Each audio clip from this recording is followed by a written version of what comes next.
Very much, John. Let's bring in Dan Hoffman now, Fox News contributor and former CIA station chief in Moscow. Thank you very much for being here, Dan. First up, I mean, how concerned are you about this new and seems to be growing assassination threat from Iran against President Trump?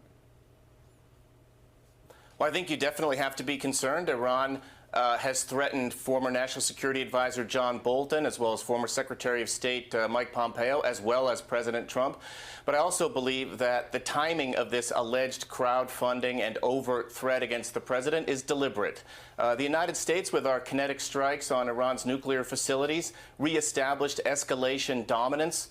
And Iran, I think, is seeking to gain some leverage to demonstrate that they could potentially hurt us in anticipation of nuclear discussions with us, negotiations over the future of their nuclear program. They don't have any other leverage. We've eliminated that. Israel has destroyed Iran's proxy terrorist network as well as their air defenses, and we have the upper hand, and I think that's why we're seeing this threat. Now, I expect President Trump to be working closely with law enforcement as well as the intelligence community just to learn more details about how serious this threat is. But again, we have to be very, very vigilant. It sounds like that is the case. U.S. Secret Service did pass along a statement to Fox, and it reads, in part, quote, "We operate in a heightened and very dynamic threat environment, and the safety and security of the president and all of our protectees remains our highest priority. To preserve operational integrity, we can't comment on specific protective intelligence matters. However, our teams work around the clock with international, federal, state, and local partners to ensure the highest levels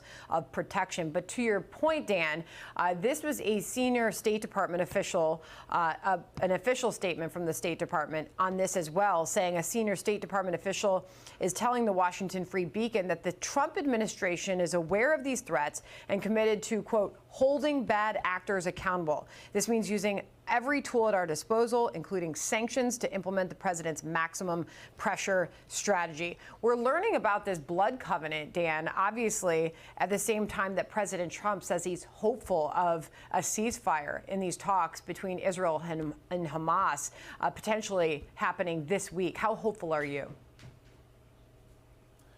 So first of all, just to reiterate something that you highlighted in the previous segment with Tom Homan, if you're, you shouldn't be just playing defense. You got to go on offense. Right. So it doesn't mean that the United States won't seek to disrupt these threats. And I'm sure that we're mounting a full court press to do just that. When it comes to an Israel deal with Hamas, it's possible, but Hamas wants Israel out of the Gaza Strip, and they want a permanent ceasefire. Israel's not willing to do that. We also don't know what the Gaza Strip is going to look like, what the day after